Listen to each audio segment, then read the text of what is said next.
নির্বাচন উপলক্ষে নরসিংদী ঢাকা সিলেট মহাসড়ক কিন্তু ফাঁকা হতে শুরু করেছে। নরসিংদী কিন্তু একটা শিল্পনগরী বলা যেতে পারে, বিভিন্ন মিল কারখানা ফ্যাক্টরি, অসংখ্য মানুষ, লাখ লাখ মানুষের কর্মসংস্থান। কিন্তু নির্বাচনে যারা ভোট দেবে, ভোটকে কেন্দ্র করে এই জায়গার মধ্যে কিন্তু আস্তে আস্তে নরসিংদী থেকে অনেক মানুষ চলে যাচ্ছে তাদের নিজ নিজ গন্তব্যে, এবং অনেক মানুষ যারা নরসিংদী তারা কিন্তু ফেরত আসছে। আপনি ঢাকা সিলেট মহাসড়ক দেখতে পাচ্ছেন, ঢাকা সিলেট মহাসড়ক কিন্তু সবসময় মানুষে পরিপূর্ণ থাকে, যানবাহন থেকে গাড়ি ঘোড়া থেকে সবকিছু। কিন্তু এই ঢাকা সিলেট মহাসড়ক কিন্তু এখন চিরচির রূপে নেই। আস্তে আস্তে কিন্তু ঢাকা সিলেট মহাসড়কে কিন্তু লোক সংখ্যা, গাড়ির সংখ্যা কমছে, কারণ অধিকাংশ মানুষ এই জায়গা থেকে চলে যাচ্ছে।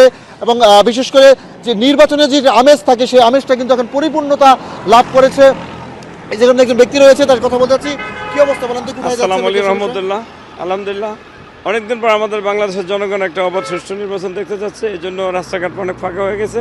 এই যে রেস্টুরেন্ট আমি স্টাফ ছুটি দিয়েছি নির্বাচনের জন্য, এবং নির্বাচনের দিন রেস্টুরেন্ট দোকান বন্ধ থাকবে এবং আমরা ভোট দেবো ইনশাআল্লাহ। ঢাকা সিলেট মহাসড়কে কতটুকু ফাঁকা? অনেক অনেক অনেক ফাঁকা ইনশাআল্লাহ, আল্লাহর রহমত। আমরা সবাই যাতে অবাধ সুষ্ঠু ভোট দিতে পারি, এর জন্য আমরা খুব একটা আনন্দিত।